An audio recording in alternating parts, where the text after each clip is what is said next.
Estamos de regreso en esto que es Efecto Noticias Metropolitano. Déjeme platicarle que el Partido Acción Nacional indicó que es necesario que se transparente el proceso de entrevistas, selección y designación que se realizó en la entrega de 5 permisos administrativos temporales revocables a las empresas Movilidad y Parqueo y Mojo Real Estate para operar parquímetros en la Ciudad de México.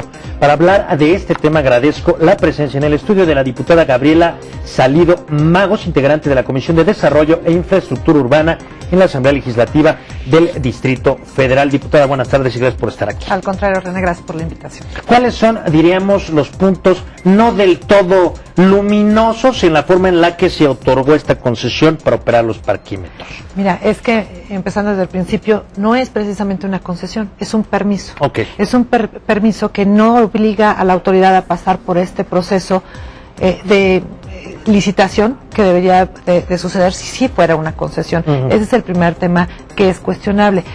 Tú recordarás al principio de la administración, de esta administración del gobierno de la ciudad, se cuestionó mucho la cantidad de PATRs que había entregado Marcelo en la administración pasada. Muchos de ellos firmados en los últimos días, incluyendo 10 permisos de parquímetros, 10 permisos de parquímetros que se entregaron en la ciudad y que aún no se encontraban en funcionamiento, pero que se habían firmado previo a la salida de Marcelo. Teníamos el compromiso formal del gobierno de la ciudad de revisarlos, de revisar el procedimiento, porque era claro que era oscuro, que era opaco, que era poco transparente, porque hay un comité que define a quién se le otorga con la opinión de la Secretaría de Desarrollo Urbano y Vivienda. Entonces, lo único que hicimos fue cambiar del grupo de amigos que se le creó los primeros PATRs para otorgarlos, pues sin tener experiencia previa, sin saber el manejo de lo que es estacionamientos, ni tener algo de historia, utilizando a la Ciudad de México como un conejillo de indias. Y ahora tenemos a un nuevo grupo de amigos, pero ahora son amigos de Simón, del secretario, de Simón Newman, operando estos nuevos permisos. Ahora diríamos, el punto legislativo en el que se pueden apoyar es en el hecho de que como no son concesiones, son permisos, a lo mejor tienen esa posibilidad. Yo, leyendo la posición del Partido Acción Nacional, notaba un argumento que pues la verdad es muy sólido, es decir, la vía pública es de todos, técnicamente quien tenga un vehículo y no se estacione frente a una entrada de alguna casa o frente a alguna instalación para bomberos o en fin, pues puede hacerlo simplemente con llegar y listo. Y al instalar parquímetros de alguna forma está privatizándose un área que es pública, en cierta medida, ¿no?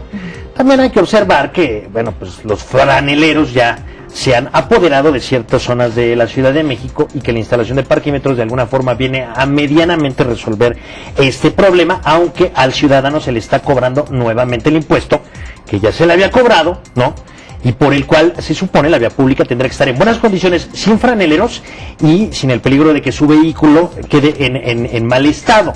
Esto un poco para preguntarle cómo ve usted en general, independientemente de cómo se haya otorgado el permiso, la instalación de parquímetros en la Ciudad de México. Mira, qué bueno que es la pregunta, porque sí son temas enteramente distintos. En el programa de parquímetros por sí mismo es un programa que yo te diría sí se ordena, sí ayuda a ordenar en términos de la carga vehicular que puede haber en ciertas zonas de la ciudad.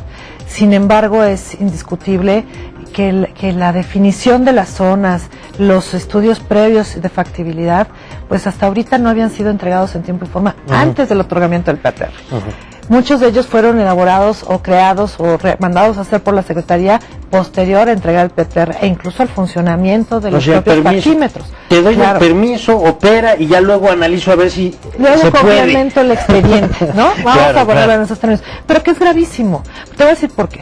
Indiscutiblemente es parte de una medida que honestamente yo creo que ha faltado honestidad con la ciudadanía, diciéndole el propósito es inhibir el uso del automóvil. ¿Por qué? Porque somos muchos, porque tenemos que buscar esquemas alternos, pero la autoridad no ha sido clara en eso, como tampoco ha generado suficientes medios alternos que puedan subsanar el que el ciudadano deje de utilizar su automóvil, ¿no? Como el transporte público, la medida que tú elijas.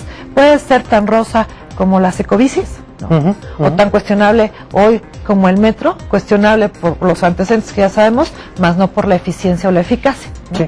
Entonces, el gobierno de la ciudad no está generando las medidas alternas y solamente está poniendo este tipo de medidas, pues que el ciudadano siente que lo siente como agresivo, incluso Sí, bueno, claro, en su porque, espacio. vamos a decir, si me permite, sí está generando esas medidas alternas, pero las está generando. Claro. Es decir, van a construir una cosa que para Santa Fe y van a hacer no sé qué que para el otro lado, sí, pero ahorita no existen esas cosas. Y el hoy no circula ya partió a media ciudad, estoy exagerando, no media ciudad, pero mucha gente pues, se ve muy limitada porque pues al payaso que tenga que ir a una fiesta en Santa Fe en sábado, pues ya me lo imagino yendo con todo su... Pero es que eso es lo cuestionable, que no aplicas la misma celeridad para ambas medidas, ¿no? Para las medidas que quiere el secretario de Desarrollo Urbano y Vivienda, el otorgamiento de PTRs, rapidito y de buen de modo. Nadie cuestiona, ¿no? A pesar, insisto, de que se había dado la palabra de que se iba a revisar el procedimiento y no se iba a entregar de la misma manera. No así en este estilo que es evidentemente un amiguismo permanente en el otorgamiento de permisos que son millonarios en términos de negocio. No, bueno, claro. Y en cambio las necesidades del ciudadano, esas sí llevan tiempo. Llevan tiempo porque hay que planearlas, hay que estructurarlas y hay que echarlas a andar. Indudablemente todos en esta enorme ciudad de 8 millones de habitantes, en el Distrito Federal, pero en el área metropolitana de más de 22, pues todos tenemos que entender que la problemática es tal que tenemos que hacer sacrificios, ¿no? Sin embargo, bueno, ciertamente es deseable que haya más transparencia, ¿no?, en la forma en la que administrativamente se llevan adelante los programas y también, bueno, pues una mayor planeación en las medidas que se toman, porque sí hemos visto que hay un déficit en ese sentido. Diputada, yo le agradezco mucho haya estado con nosotros esta tarde aquí en Efecto Noticias Metropolitana. Al contrario, es un placer, te agradezco la invitación. Gracias. Y bueno, nosotros...